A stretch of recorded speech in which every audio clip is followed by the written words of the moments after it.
Caro aluno, vamos dar início à nossa aula, grande tema, equilíbrio de solubilidade.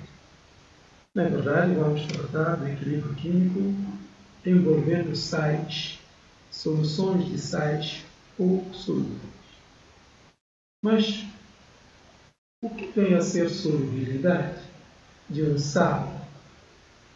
Normalmente, qualquer sal, você colocando num solvente, por exemplo, na água, ele se dissolve até um determinado limite. Esse limite de dissolução do sal, a máxima quantidade que pode ser dissolvida é um determinado volume a uma determinada temperatura, é conhecida como solubilidade do sal.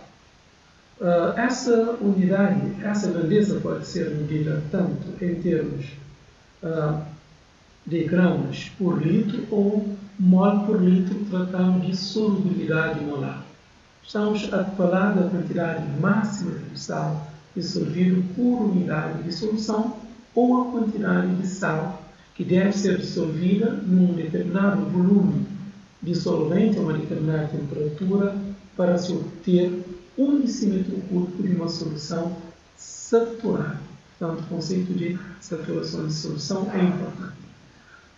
A solubilidade dos sais, ou dos compostos iônicos, ou até dos hidróxidos, cobre uma grande gama de valores. Só vamos dar exemplo aqui, para começar, com 2 sais. O primeiro deles, o cloreto de sódio. O cloreto de sódio, sal de cozinha, tem uma solubilidade de 350 gramas por decímetro cúbico, ou seja, 6 mols por decímetro cúbico. Quer dizer que em cada decímetro cúbico da água, por exemplo, à temperatura ambiente consegue-se dissolver 350 gramas de sal, ou 6 mol por litro do sal. Significa que o cloreto de sódio é um sal altamente solúvel. Consegue-se dissolver grande quantidade de sal a temperatura ambiente a 1 litro de solvente, no caso água. Por outro lado, o sulfureto de mercúrio tem uma solubilidade molar de 1,3 vezes 10 a menos 26 mol por decímetro cúbico, ou 3 vezes 10 a menos 24 gramas por decímetro cúbico. É um valor extremamente baixo, o que faz esse sal ser considerado insolúvel ou muito pouco solúvel. De uma forma geral, podemos dividir sais em grandes grupos, os solúveis e os pouco solúveis ou insolúveis. Nessa matéria, interessam-nos sobretudo os sais pouco solúveis ou insolúveis. Embora deste lado aparecem sais solúveis, mas também as exceções. As exceções aqui são exatamente também sais pouco solúveis ou insolúveis. Por exemplo, quando se diz que os cloretos, brometos, iodetos, íons dos halogênios são solúveis, aponta-se exceção. Por exemplo, halogenetos de prata, de mercúrio, etc., são insolúveis. Portanto, os cloretos, em geral, são solúveis, mas têm exceções. É bom fixar-se que, normalmente, os sais dos metais alcalinos são solúveis. Também da amônia. Os nitratos, em geral, e os nitritos são solúveis. Por aí afora. Os hidróxidos, a maioria, são insolúveis. Tem exceções também. Os sulfuretos, os sulfitos, carbonatos, cromatos, fosfatos. Vamos ter vários exemplos envolvendo, por exemplo, hidróxidos e, por exemplo, carbonatos e fosfatos. É uma forma muito genérica de ver a solubilidade, prever a solubilidade dos sais, embora o melhor critério seja o critério químico, envolvendo equilíbrio químico. Aqui também fala-se do equilíbrio químico diretamente, mas os valores das constantes de equilíbrio, de certa forma, que nos informam melhor sobre a solubilidade dos sais. Existe alguma relação entre a solubilidade dos sais e a concentração dos íons do sal no equilíbrio? Vamos parar e pensar. Quanto mais solúvel for um sal, em princípio, maiores serão as quantidades, as concentrações dos seus íons que aparecem na solução. Quando um sal é muito pouco solúvel, significa que os íons presentes em solução, ao atingir o equilíbrio, estão em pequena concentração. De uma forma genérica, quando tratamos do equilíbrio de solubilidade, estamos a falar de um sal pouco solúvel em equilíbrio com os seus íons em solução aquosa. Portanto, reparem, neste caso, esse sal, todo sal, tem íon formado por íon positivo e íon negativo. Aqui os índices indicam a quantidade de íons positivos do sal e y quantidade de íons negativos do sal por cada um mol de sal. Em solução aquosa, se esse sal tem X mol de CY+, então vai originar XC. No caso, C, poderemos dizer aqui também mais Y. Por cada mol desse sal que dissolve em solução, origina-se Y mol de AX-. Aqui, Y mol de A-, podemos dizer AX- também. Sendo certo que, por cada mol por litro desse sal que dissolve na solução, aparece X mol de C+, ou CY+, e Y mol de AI-, A-X, ou AX-. Quer dizer que se aqui chamarmos de S, um só é chamado S, X, reparem que esse sal tem X disso aqui e Y desse outro íon. Então, cada um, se eu chamar de S, vai ter X vezes S do C+, C y+, e YS do YS de, no caso, AX-. Significa que existe uma relação, podemos procurar uma relação entre a solubilidade dos sais e as concentrações dos íons. Temos aqui um equilíbrio químico, um equilíbrio entre o sal no estado sólido e os seus íons, portanto, no estado aquoso, por exemplo, em água. Qual é a relação que existe entre as concentrações de solubilidade? Observa-se que, por cada mol desse sal dissolvido, no equilíbrio químico vamos ter X de C+, e Y de A-. Mas a concentração do C+ é exatamente igual à concentração do A-, por exemplo, quando X é igual a Y é igual a 1. Mas nós não sabemos. Esse X e esse Y podem assumir valores diferentes dependendo do sal. Significa que a concentração desse íon aqui é X vezes a solubilidade, e a concentração disso aqui é Y vezes a solubilidade. Quer dizer que se aqui for 2, aqui 3, se um disso aqui eu chamar a solubilidade, significa que vamos ter aqui dobro a concentração do íon C+, será dobro da solubilidade. E a concentração do A- será, portanto, dobro da solubilidade, ou triplo, dependendo das concentrações aqui apontadas. Vamos ao primeiro exemplo. O cloreto de prata é um sal sólido. Ao ser dissolvido em uma solução aquosa, no limite de solubilidade, vamos ter a quantidade máxima de íons Ag+, e íon Cl-. Essas quantidades máximas podem ser relacionadas com a solubilidade do sal. Mas dá para ver que por cada mol desse sal dissolvido na água, forma-se uma mol de íon prata e uma mol de íon cloreto.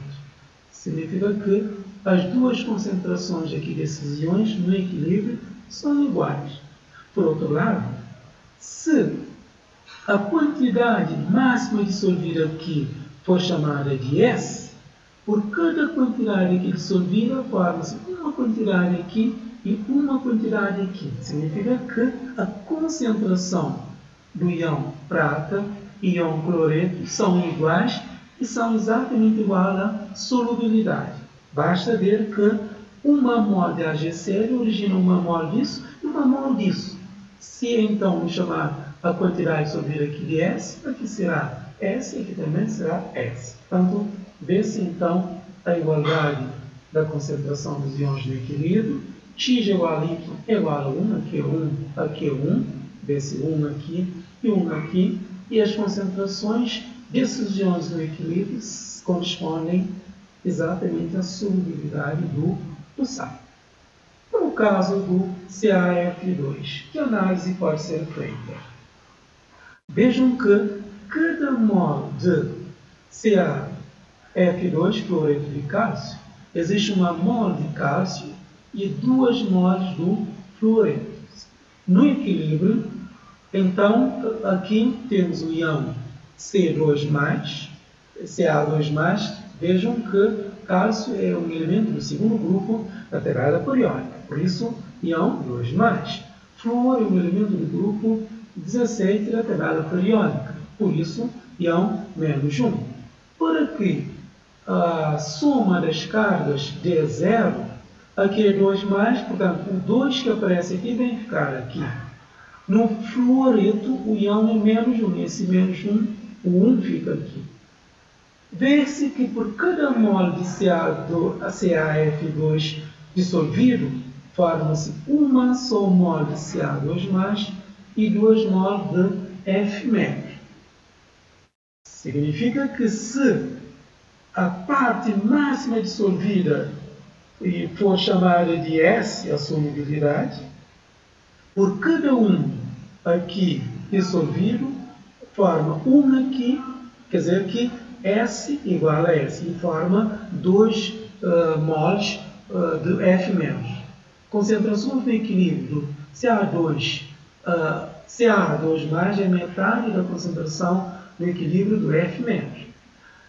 A concentração do F- no equilíbrio, então, vai ser dobro da solubilidade do CaF2, que a solubilidade, por sua vez, do Ca2+, vai ser exatamente igual à solubilidade do CaF2. Portanto, no equilíbrio, a concentração do F- é dobro.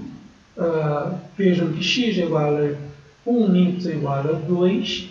Se x é igual a 1, y é igual a 2, como é que vão ser as solubilidades? Aqui fica 1, significa que a concentração do Ca2+ é igual a S, porque x é igual a 1, e aqui a solubilidade, o A- é o nosso F-, significa que a concentração do F- é igual a dobro da solubilidade, porque aqui aparece o 2, y igual a 2.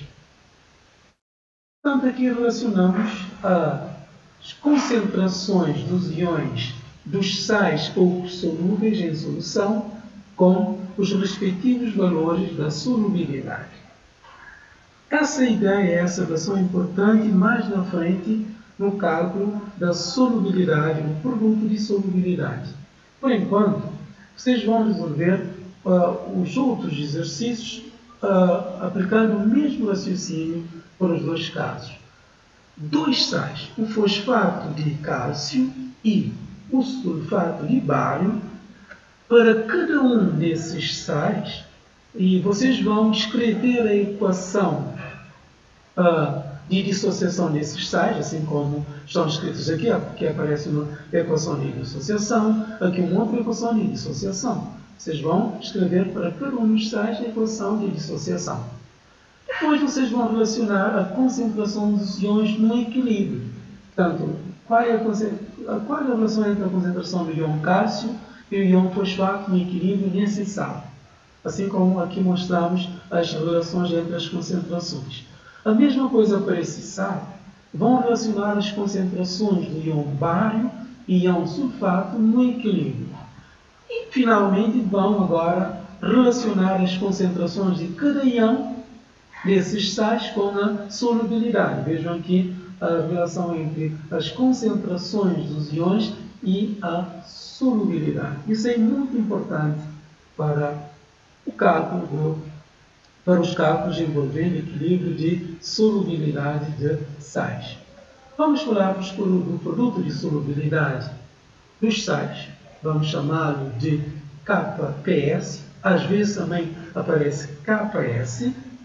Mas, na verdade, é uma constante, trata-se de uma constante de equilíbrio.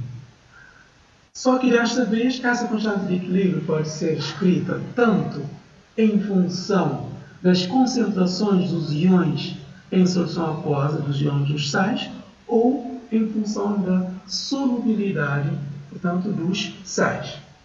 Mas, na verdade, vamos tratar tanto do sal como do hidróxido. Neste caso, por exemplo, o cloreto de prata no estado sólido, a substância conhecida nossa. No equilíbrio, quando chegarmos na situação em que não se consegue dissolver mais cloreto de prata, situação em que a velocidade com que o cloreto de prata, velocidade com que o cloreto de prata origina íons prata e íon cloreto, é exatamente igual à velocidade com que os íons prata e cloreto, por exemplo, vão originar o cloreto de prata. Um equilíbrio químico, só que agora aplicado a esse sal pouco solúvel. Como é que nós escrevemos as constantes de equilíbrio, a constante de equilíbrio para esse sal? Muito simples. Lembrem-se que fazemos o produto da concentração dos íons elevado aos coeficientes estequiométricos dos íons deste caso, que é igual a 1, sobre a concentração desse sal. Mas a concentração de um sólido não precisa aparecer na expressão da constante de equilíbrio, porque essa concentração é praticamente constante. Constante vezes constante dá uma outra constante.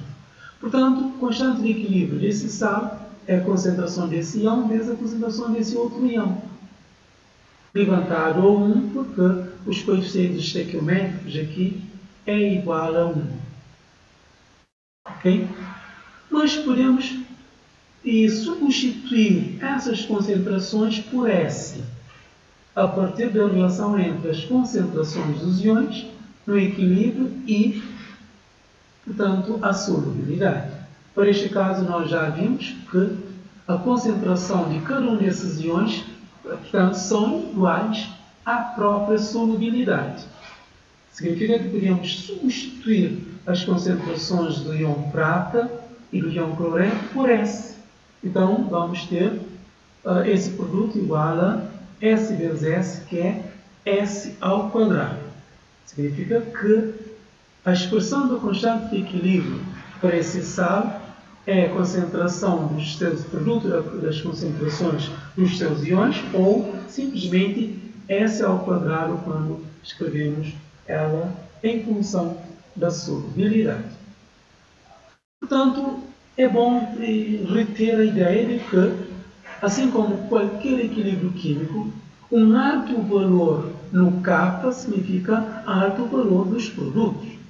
Para o sal, em que K é o nosso KS, significa que maior valor do KS significa que a reação é mais extensa nesse sentido.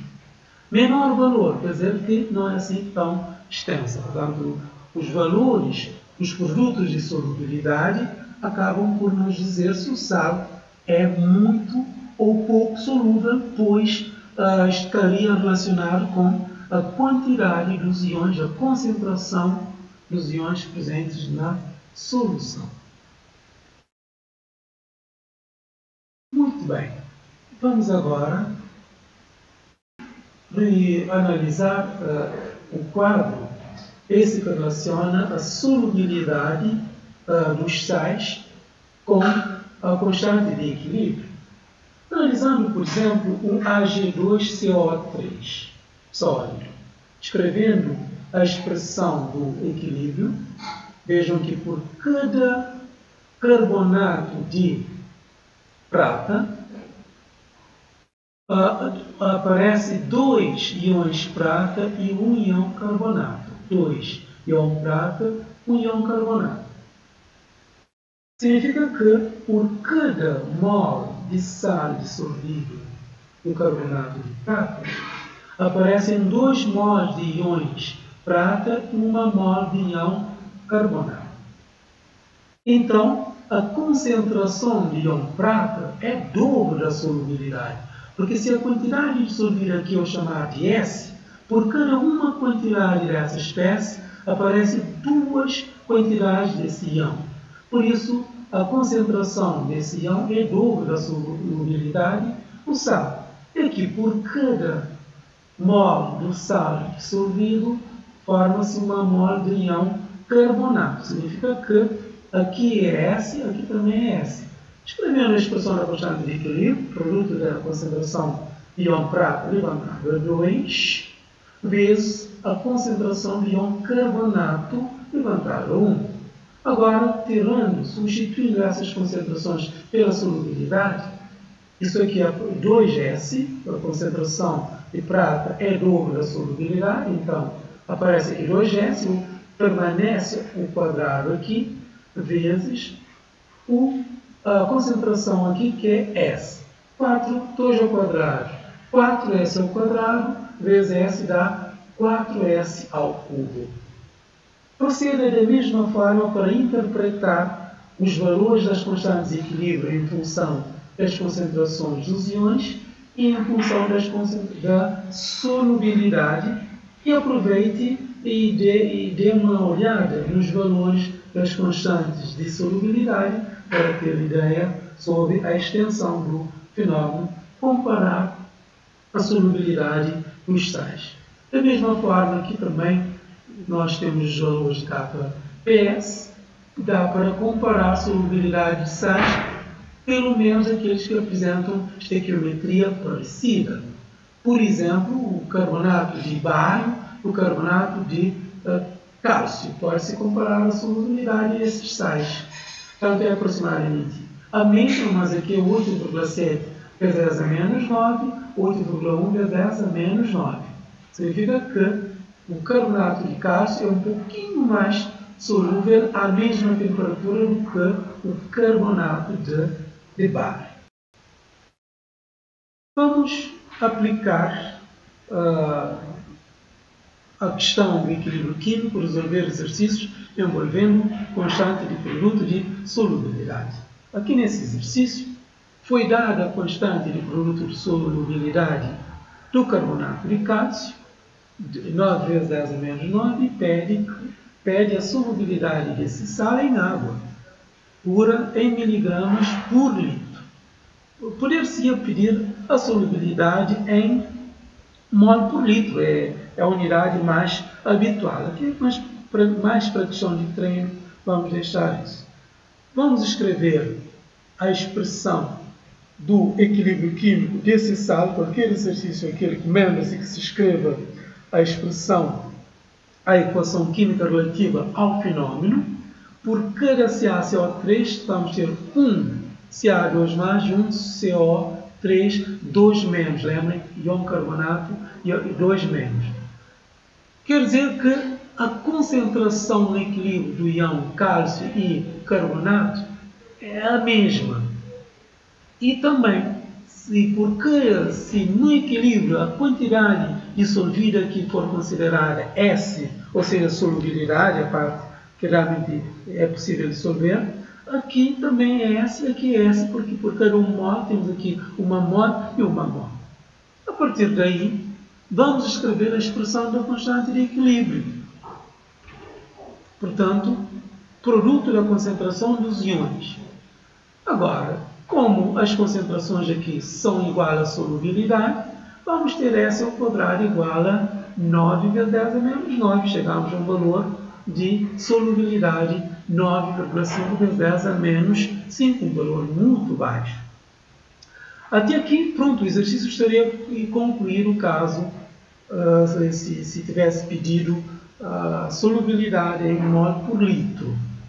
A partir aqui, vejam que a partir de kps conseguimos determinar o S. kps, dado aqui o valor, aqui S incógnita, resolvendo, nós chegamos ao valor do S, um valor muito baixo. A partir daí é só relacionar as concentrações comum e molar e chegamos ao valor da concentração comum pedida, porque miligramas por litro, vejam que é a massa do soluto por litro de solução. Na verdade, trata-se de concentração comum.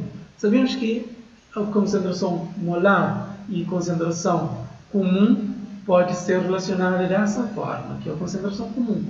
Fazendo aqui as continhas, concentração comum vai dar a solubilidade vezes a massa molar. Resolvendo, nós chegamos à concentração em gramas por mol, depois convertemos o grama a miligrama e, portanto, esse valor é extremamente baixo. Portanto, reduzindo 9,5 vezes 10 a menos 3 gramas, já 9,5, portanto, a miligramas por litro, valor baixo. Ok. Para que você consolide a sua aprendizagem, recomenda-se que resolva os restantes exercícios. Portanto, temos aqui 3 exercícios, um ou outro está resolvido ou encaminhado. Pronto, qualquer dúvida depois coloque ao seu professor. Assim, nós damos por terminada a nossa primeira parte de aula relativa a equilíbrio de solubilidade, sobretudo a questão do produto de solubilidade. Na segunda parte, nós vamos tratar das condições para que haja precipitação dos sais. E na terceira parte da aula do equilíbrio e solubilidade, nós vamos discutir a questão da influência da solubilidade, que influência o pH teria na solubilidade dos sais. Bom estudo, pessoal. Até a próxima sessão.